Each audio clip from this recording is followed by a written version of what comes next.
ناظرین، گرکت ایک جنگلی درخت کا نام ہے جو خاردار جھاڑی کی صورت میں ہوتا ہے۔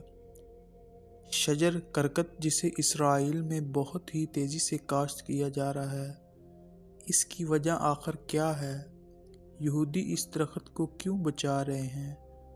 اب سوال یہ اٹھتا ہے کہ کیا یہودی پاگل ہو چکے ہیں؟ بالکل بھی نہیں۔ دنیا کے تمام وسائل پر قابض کرنے والی یہ قوم پاگل نہیں۔ یہ قوم اپنے مذہب سے زیادہ اسلام کی سچائی پر یقین رکھتی ہے۔ ناظرین، انہوں نے احادیث کی تمام کتابیں پڑھ رکھی ہیں۔ کرکت کے درخت کی کاشت کی مہم حضور صلی اللہ علیہ وآلہ وسلم کی ایک حدیث کی وجہ سے وہ چلا رہے ہیں۔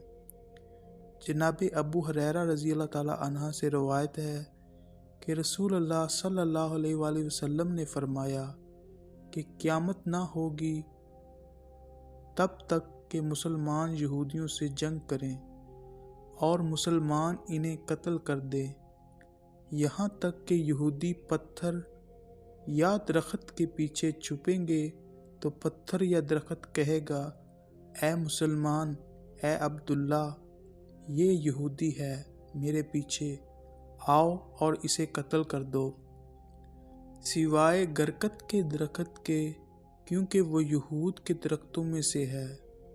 صحیح مسلم۔ ناظرین، یہودی اب پوری دنیا کے مختلف NGOs کے ذریعے اس درخت کو پوری دنیا میں کاشت کرنے پر زور دے رہے ہیں۔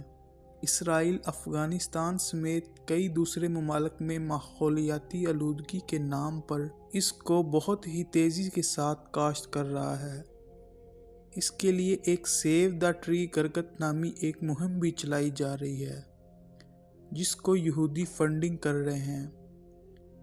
یہودیوں نے اس درخت کو قومی اور مذہبی پہچان دے دی ہے۔ مجھے امید ہے کہ آپ کو آج کی ویڈیو میں سے کچھ نیا جاننے کا موقع ملا ہوگا۔ اب میں ملوں گا آپ سے ایک ایسی ہی نئی تاریخی اور معلوماتی ویڈیو میں۔ تب تک کے لیے اللہ حافظ۔